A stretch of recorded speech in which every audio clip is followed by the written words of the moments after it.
Ooh, good morning. If I haven't said good morning, quick slurp.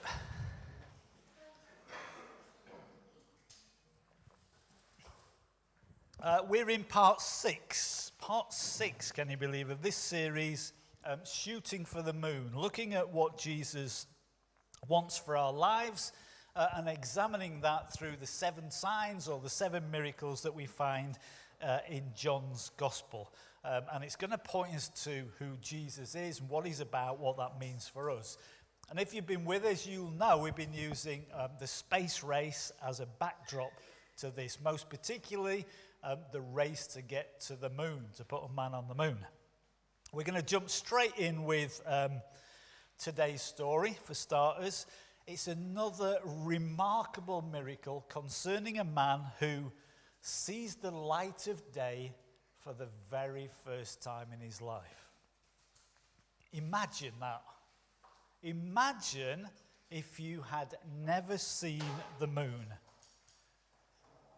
Imagine if you were talking to somebody who had never seen the moon. How would you describe that? How would you say to somebody, tell them what the moon was like? Any volunteers? No volunteers whatsoever. Imagine, it's kind of like it's like a small white disc that changes shape kind of every day, or at least over the course of a month. And sometimes it's round and sometimes it's not round. It's not quite white, and you can see kind of little, it's really kind of quite hard, and it's in the sky, which is a blue thing up above us. Unless you get very scientific, it might be quite hard to describe what the moon is to somebody who hasn't seen it. Anyway, let's get stuck into our story. As Jesus went along, he saw a man blind from birth. He's never seen the moon. His disciples asked him, "Rabbi, who sinned, this man or his parents, that he was born blind?" "Neither this man nor his parents sinned," said Jesus, "but this happened so that the works of God might be displayed in him. As long as it is day, we must do the works of him who sent me. Night is coming when no one can work. While I am in the world, I am the light of the world." After this, he spat on the ground, made some mud with the saliva, and put it on the man's eyes. "Go," he told him, "wash in the pool of Siloam." This word means sent. So the man went and washed and came home seeing. His neighbors and those who had formerly seen him begging asked, "Isn't this the same man who used to sit and beg?" Some claimed that it was. Others said, "Now he only looks like him." But he himself insisted, "I am the man." "How then were your eyes opened?" they asked. He replied, "The man they called Jesus made some mud, put it on my eyes. He told me to go to Siloam and wash. So I went and washed, and then I could see." "Where is this man?" they asked. "I don't know," he said. If you're kind of following the story through out of John's Gospel, there then follows this great debate between the religious leaders as to how this blind man gets healed and who has kind of done it. And there's kind of all sorts of distractions in there as to when it's happened and all sorts of things. But they end up interrogating the now not blind man several times. They interview his parents. The blind man at one point gets really sarcastic with those doing the interview, and he said, "You ask me the same questions. Do you want to be the disciples too?" It's kind of a bit of a stab at them then. And the Pharisees end up throwing him out of the temple. Story continues. Jesus heard that the now not blind man had been thrown out of the temple. And when he found him, he said, "Do you believe in the Son of God?" Or some translations will say the Son of Man. Same thing. "Do you believe in the Son of God?"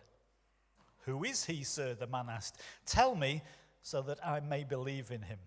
Jesus says, "You have now seen him.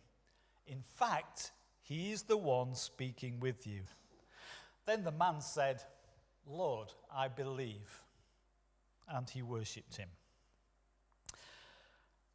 This is another of those kind of really interesting accounts of Jesus' life and his work with some really puzzling details involved in the middle of it. And it's the story, essentially, of a man who has to admit that he can't see. He's been blind since birth. A man who can't see. And maybe that's something that Jesus wants from all of us. To actually admit we can't see. Not that we're physically blind, but maybe spiritually blind. Do you know that when man got to the moon for the very first time, when they landed on the moon, Apollo, we've been doing this for 6 weeks now. I know what it is. I'm expecting everybody else to go. It's Apollo 11, Chris. We've talked about it a lot. And Neil Armstrong and Buzz Lightyear were the two men who landed on the moon. We've got that far. And the guy who was still in space, Michael Collins. There's so many names chucking about now. Okay, he's still in space.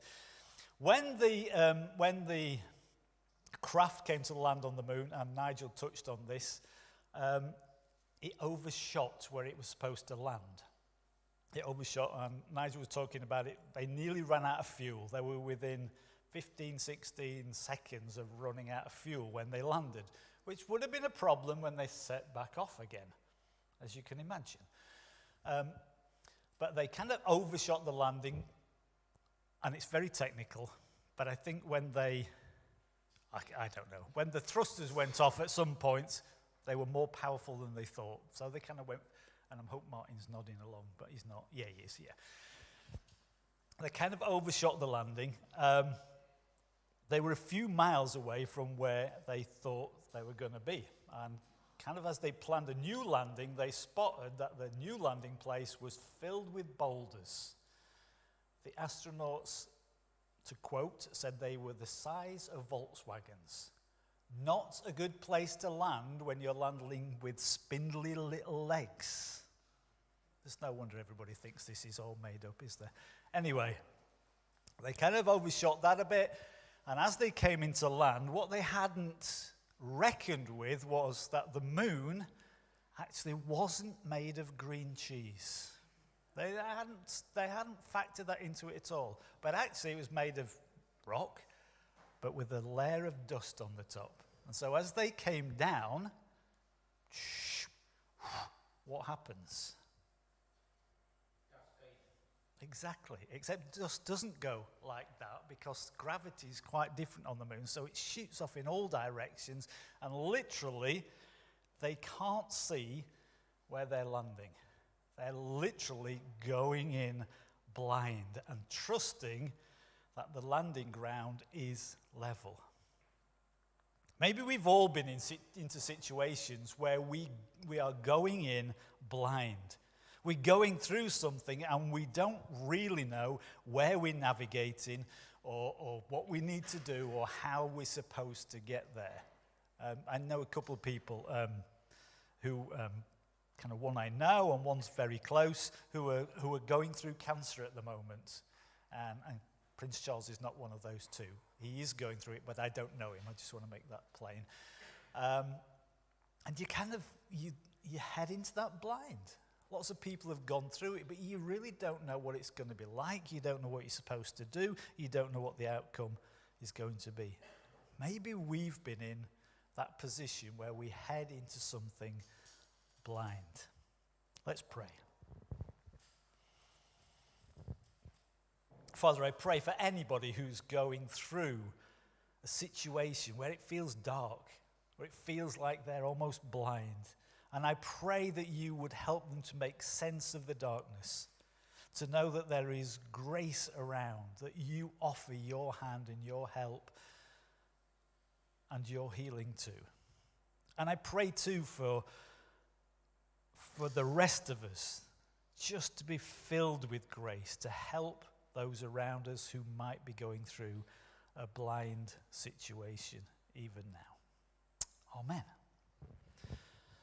Fab, are we about halfway through this talk, those who are following at the back? Martin says yes, but I'm not sure we are, so don't worry.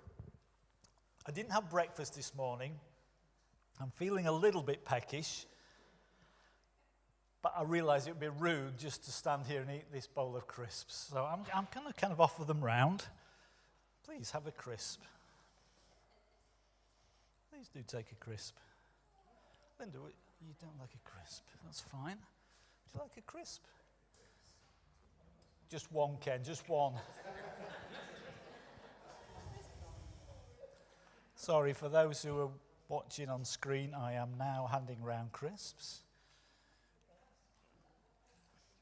Mick took 3. No, he just handled 3. Rose? Oh, come on, you know you lot want to. Good for you. I'll be 1 second. Sorry, bear with me on the tape. I am still handing round crisps. People are being very polite. I should be a bit worried because my wife hasn't taken one, so I can tell you they're in date. I'm nearly there. Bear with me. I had to keep these hidden from Darcy. Oh, Michelle's making a bit of a funny face there. Oh, sorry, Rory, missed you. Everybody else. Fabulous. Okay, we all nourished now, are we? I had these crisps. I've got the packets here. Last week, I think. And my first thought was, who thought about making those crisps? If you've had one, they're an interesting flavour, wouldn't you say? Very interesting. I thought, who thought of making crisps that are Christmas pudding flavour? And they're Walkers. Lovely. My first question was who thought about that, but actually that was the wrong question. Because the right question was, why?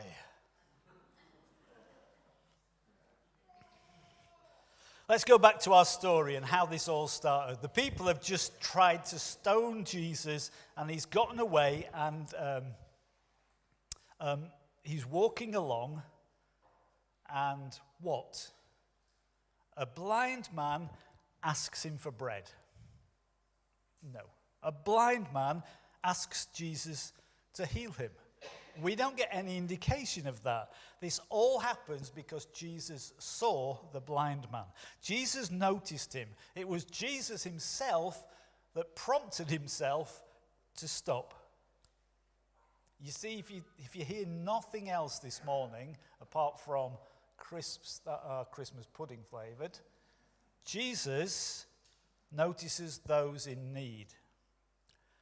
Jesus saw the need, and the disciples followed his gaze. And the disciples immediately want to try and make some sense of the situation. The first thing we spot from our story today is that the disciples ask the wrong question. Their first thought is not, how can we help, or what can we do? It's very much, whose fault is this? Who's to blame for this? Jesus sees this man, his disciples follow his gaze, and immediately they ask the wrong question. Why is this man blind? Wrong question. But it's human nature, isn't it? To try to want answers, to understand what's happening, to kind of say, this is why it's happening. Maybe you've even said that to yourselves over times. Why is this happening to me?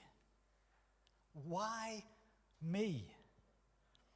The disciples ask the question, the wrong question, and they present 2 possible scenarios or likely reasons why this is happening. In fact, not 2 possible scenarios, but as far as they're concerned, the only 2 possibilities.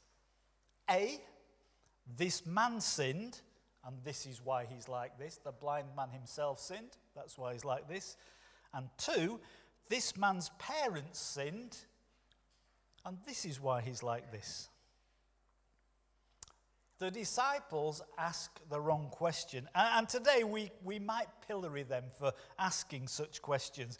It's not very PC, is it? It's not very PC to say, is it his fault or his parents' fault that he's like this? But to be fair to them, they're only asking questions that come from their foundational thinking. At this time, kind of first century, if someone was suffering or in a position of pain, or for instance was blind, as this man is, someone has to have done something wrong. We can attribute this to somebody else. It's an example of cosmic justice. They've done something wrong, he's done something wrong, therefore he's like this. We don't think like that anymore, I don't think, do we? Except, I mean, you can sin and end up in pain. That's entirely possible. I've got 2 clips for you. Let me just set these clips up. The first clip, well, both clips are on our CCTV, so it's a little bit grainy. This is people doing something wrong, trying to smash a window to break in for a burglary, in both cases, with a brick. Not taking into account the fact that the glass is plexiglass. Look at the first one.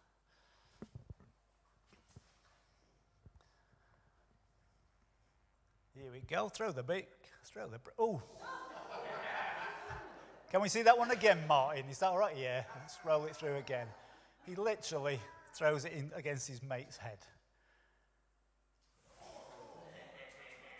Second one. I think the second one's even better, to be fair. Here we go. Scoping it out. Let's get in here. Hey, I've got a brick. Stand back. You keep watch. Right, here we go. And there, oh, a doubler. Let's see that again, because I missed the second one if we can. I don't think he's even aware that he's laid his mate out with the first brick, but how stupid can you be? Oh, try again. Nothing happened.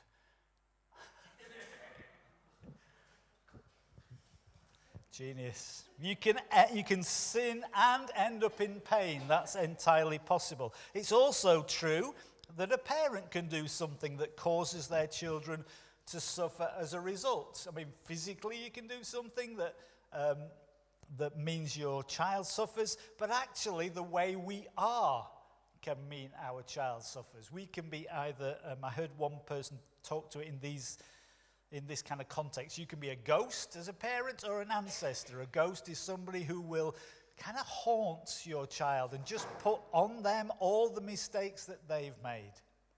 An ancestor is somebody who nurtures and makes sure that the next generation is growing well. We can do something as parents that cause our children to suffer. It's true.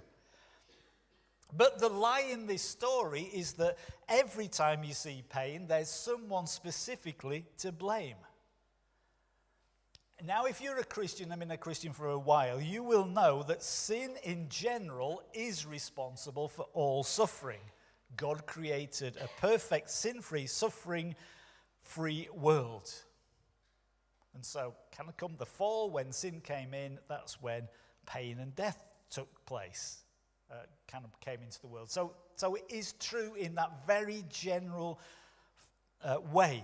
But it's not true to say that in all suffering it happened because of a particular sin. I mean, we understand that. We wouldn't go around going, oh, he's blind, he must have done something wrong. We kind of don't do that anymore. So, in a suffering situation, maybe the question we need to be asking is not who's to blame, but how can I help? By the way, that's a great question to ask somebody who's hurting or grieving. All too often, the phrase we use, the pat phrase when somebody needs something, when they're hurting really bad, is, if there's anything I can do, please shout. Don't we say that? I've said it like 1,000 times. that pretty much puts the emphasis on the person that's suffering to take the initiative. Whereas a better thing to say is, what can I do to help? How can I help? Not if you need something, shout, because we're all British and we don't do things like that. Anyway, we need to be like Jesus. We need to model this heart of compassion, I think. In our story, we don't know why this man was born blind, but we do know that God wants to reveal his glory through this man. Neither this man nor his parents sinned, said Jesus, but this happened so that the works of God might be displayed in him. Jesus is focused on the right question. What does God want to do in the midst of this situation? And God wants to reveal his glory. In thinking about this over the last week, I think I've come to the conclusion that we're really good at asking the wrong questions. We're really, really good at asking the wrong questions. And especially when it comes to matters of faith. It starts when we're exploring faith. Jan and I, and Jan more than I, have done thousands of Alpha courses now. Well, a few. And kind of helping seekers explore the basics of Christianity. We've heard loads of questions. And we've heard the same question time after time after time after time after time after time after time. And the subtext of it is, what's in it for me? What do I get from this? If I become a Christian, what do I get? I think for people who are seeking, that's fair. That's a fair question. If I'm going to go into this, what's in it for me? I guess it's the way of a particular part of the world we live in. What do I get out of it? And of course, there are huge personal benefits to being a Christ follower. But it's not about what we get. It's about God's glory. And as I say, in some ways, that might be excusable for those who are seeking to ask a question like that and trying to understand. Yet very often we hear of Christians asking the wrong question as they grow in faith. In fact, asking the same question. This time it might be couched like, what do I get out of church? It's probably put in a different way, like, I'm not liking the worship. The speakers aren't challenging enough, or they go on way too long, and they didn't offer me a crisp. This church is not perfect for me. It's the same subtext. What's in it for me? What am I getting out of it? It ends up with that. The church is not perfect for me. It's usually an excuse to move to another imperfect church. But what do I get out of church is the wrong question. Maybe the question should be, what do I put into church? But actually, that's still the wrong question. If we look at our text, the question surely should be, how do I help God's glory to be revealed through the church, through myself? If we kind of couch it in those terms, it puts a whole new light on suffering when we see that actually God can use it for his glory and to aid our journey to become more like Jesus. I love C.S. Lewis's quote where he says, God whispers to us in our pleasure, speaks in our conscience, but shouts in our pain. It's his megaphone to rouse a deaf world. God uses our pain. Or Joni Eareckson Tada, who a lot of you will know of her. I think she injured herself in a diving accident, became a quadriplegic, if that's the right word. She wrote, I would rather be in this wheelchair knowing God than on my feet without him. There's little doubt that God can receive much glory when he takes away a pain. The way we rejoice when someone we've been praying for gets healed and God is glorified. But there's also a way that God gets glory when the healing doesn't take place, when the pain doesn't go away. The disciples ask the wrong question. most often, if you ask the wrong question, you get the wrong answer. If I've got, imagine, I'm going to write in the air, and I might be writing the wrong way around here. If I've got a 2 and a 2, right? A 2, is that the right way around? Because it's a bit odd. If you've got a 2 and a 2 and put them together, what do you get? Linda, you used to be a teacher. 22. Oh. 22. Anybody else? 'Cause that's 4. Oh. Anybody else? You see, I was thinking about a division. If you ask the wrong question, you're going to get the wrong answer. But right at the end of this incredible story, Jesus poses the right question. Jesus encounters this man who's been born blind for a second time. He's now healed. Just after this man has been ridiculed, called a liar, and thrown out of the temple by the ruling authorities. If you remember the story, Jesus, he's healed the man in a very unorthodox manner. Let's pause there for a moment. Imagine you're not feeling great. I don't know, you might have a bad stomach, but let's say you've got a bad head. Let's not go blind. Or one of your eyes is on the blink a bit. Imagine. And Eddie, as one of the elders, says, I can pray for you. I think we can make this better. Just hold still a minute. Let's go out in the car park. Can you imagine? Eddie spits on the ground. Disgusting, Eddie. Makes a bit of mud out of his own spit and puts it, I know, Anne, I know. And we're having shared lunch after, so enjoy yourself. Puts it on your face. And then says, go and wash. As if he says, go and wash, you're in here like in a shot. But imagine it's just a very unorthodox thing to do. Jesus didn't have to do it like that, did he? He didn't have to do it like that. There's plenty of instances throughout the Gospels where Jesus heals with a touch or a word. We saw one a few weeks back. He wasn't even there. Jesus was like miles and miles away and the guy got healed. What? It's just bizarre. Anyway, I'm going to leave you with that. You can work out why all the rigmarole of the spit in the mud and all that. Let me know next week.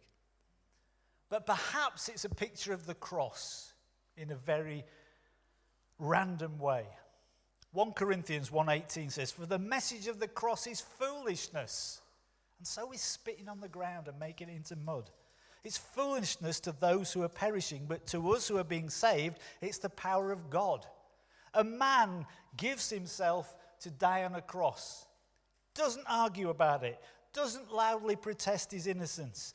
It's foolishness unless you understand the incredible work of salvation that is opening up because of the cross. What Jesus does here with the mud and the spit and the going off to wash, it seems like foolishness, but it's going to lead directly to salvation. Maybe it's just another test. How much faith have you got? How much faith are you willing to put in me? How much are you just willing to do as I say? And then when Jesus meets the guy for the second time, now not blind, here's what happens. Jesus heard that they'd thrown him out, and when he found him, he said, do you believe in the Son of God? Or the Son of Man. The Son of Man is just a similar reference. Jesus uses that title for himself. Do you believe in the Son of God? Jesus asks the right question. And he asks the question that will echo through eternity. He asks the question that every human at some point in their life has to be confronted with and needs to wrestle with. Do you believe in me? He says. That's the nub of everything that's gone on here. Do you believe in me? I went to my first ever Pentecostal church service. about, oh, those crisps stink. I went to my first ever Pentecostal church service about 33 years ago, never having claimed to be a Christian. I heard the preacher talking about Jesus and his suffering on the cross, his resurrection, and his claims to be God, everything that he was and all he had done. And as the band sang a Christian chorus, a man I didn't know stood before me and said, "Did you hear what the preacher said?" "Yes." "Do you believe that Jesus went to the cross?" "Yes." "Do you believe that he rose again?" "I guess I do." "Therefore, do you believe he's the Son of God?" "I suppose I do." "Yes, I do." And that was enough. Do you believe in the Son of God? And the blind man found out. One encounter with Jesus, one moment with Jesus can change everything. And when we have that encounter, things will change. But we're also charged with taking other blind people, those who don't see the glory of God, and leading them to a state of seeing too. Let me leave you with these words of Paul from his first letter to the Corinthians. The God of this age, that's not our God, that's the God who's kind of making everything happen that we see around us. The God of this age has blinded the minds of unbelievers. They are blind, so that they cannot see the light of the gospel that displays the glory of Christ, who is the image of God. For what we preach is not ourselves, but Christ Jesus as Lord, and ourselves as your servants for Jesus' sake. For God, who said, "Let the light shine out of the darkness," made his light shine in our hearts to give us the light of the knowledge of God's glory, displayed in the face of Christ.